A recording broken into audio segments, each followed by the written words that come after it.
I read a statistic recently that shocked me. Welcome back to Studio B. I'm Carol Daniel. According to Fontebella Maternity Home, in the Metro East, nearly 60% of all homeless people are women who are pregnant or single moms. 60% of all homeless in the Metro East are pregnant women or single moms. Well, Fontebella Home saw the need and is trying to fill it. Joining us is one of the house guests. She is Jamie, who's 29 years old, and we would lovingly say very pregnant. Jamie, welcome to Studio B. Hi, how are you? We'll learn your story in just a second. And the founder of Fontabella is Susan Hoff. Susan, welcome to Studio B. Good morning or good afternoon. But Good thank day. you. Good day. Good day. Well, let's start with why you founded and created Fontabella in the first place. Well, bottom line is it was a calling from God. I basically started asking God how I could serve him and be his hands and feet here on this earth. And this is where he led me.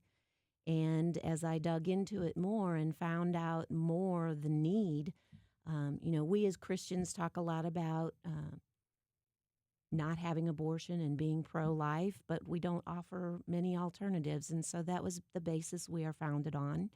And So did you come to know that there were pregnant women who were homeless? Yes. One story that sticks out in my mind is we learned of a young woman who was given the alternative by her boyfriend and her father to have an abortion or live on the street. And so that was basically the premise that we started. That moved you? That moved us, yes. We'll talk about the home itself, what you offer there, and how many house guests you have. But as we mentioned, Jamie is one of the house guests. How far along are you? I'm 9 months pregnant. What? I hope you can deliver a baby. Wait. They were joking when they came in that she's due any moment. No, and I'm like, oh, okay, all right. I'm 36 weeks. My due date isn't until March 15th, but I'm ready. He's in position, 7 pounds, healthy. Wow. Like you can have him anytime. So I was like, I'm not Okay. going to stand up too much. I've had to, but I've delivered 0. So I think we'll call 911. Okay, thank you. So tell me, sweetheart, how you came to be living on the streets and you're pregnant. It's something that shocks us all to hear it. It started, my whole life. I grew up in poverty with abuse, sexual abuse, physical abuse, verbal abuse. And eventually that became the norm for me. And so when you're in that world, you can't really get out of that world because that's all you know. And it's metaphorically like a darkness. And in that darkness, you have to become the light. You have to learn how to accept God's grace, to accept love, because you feel like you shouldn't. You don't feel worthy. You don't feel worthy. You don't feel like any of these things should happen to you. And so you start pushing people away. You start becoming self-destructive. And there comes a point where you have to choose. You have to make a choice. And I chose to get out of the environment that I was in. I went to a battered women's shelter. From the battered women's shelter, I found Fontabella. I was, referred to them. And when I came in, I was like, please. I was like, please help just me. don't put me back out there. I was like, please. And, they accepted me, and that's how I came to be there. And so were you in a relationship? I was in a relationship for a while, and when I became pregnant, the father quit talking to me. I continue to try to talk to him, but he hasn't stepped up and At all. hasn't blocked me on Facebook. He blocked you on Facebook. Eddie. Okay. But This is not what real men do. No. And so you have family who are obviously maybe not, it seems, not helping. Well, my father passed away. The things that I was going through, like the way that I was raised kind of caused me and created me to become a way that was distant from everyone else. I turned to the darker sides of everything, basically to the crime, to the, and eventually my family disowned me. And through coming to Fontabella, my mom started talking to me again. My sister started talking to me again. I have a daughter who's 5. Her grandmother started talking to me again. when I made the choice to change my life, people came back into my life. But there for a while, I mean, it was, when I say it was dark, I was in the dark. Like, there So, was, were you in shelters, Jamie, with your 5-year-old? no, I was lucky to have her father. He's always been there. And he was taking care of her while I was in this instability. And so he was there for her, but I lived at the Salvation Army.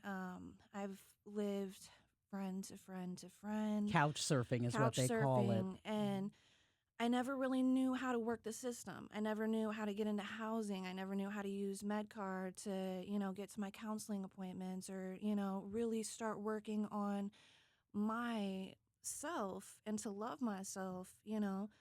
And that's one of the things that I love about Fontabella is because it encompasses so many things that, they help me figure out how to do these things. How to be self-sufficient. Exactly. Are you working at all? Are you able to sustain yourself economically at all? I currently and have been receiving disability. I had a bipolar diagnosis.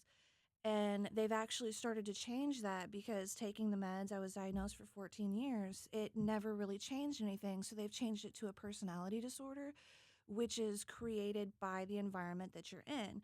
And so now I go to counseling and receive behavioral therapy so that way I can develop and learn and grow in ways, learning how to self-soothe, learning how to, be in social situations. When you're in a very bad environment, you don't learn those skills.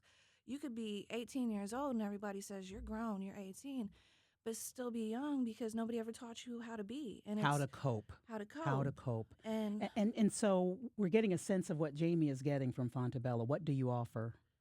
We offer pretty much, she's covered a lot of it. We offer counseling. We give them a stable home to live in that takes the stress away from them so that they can have a healthy baby.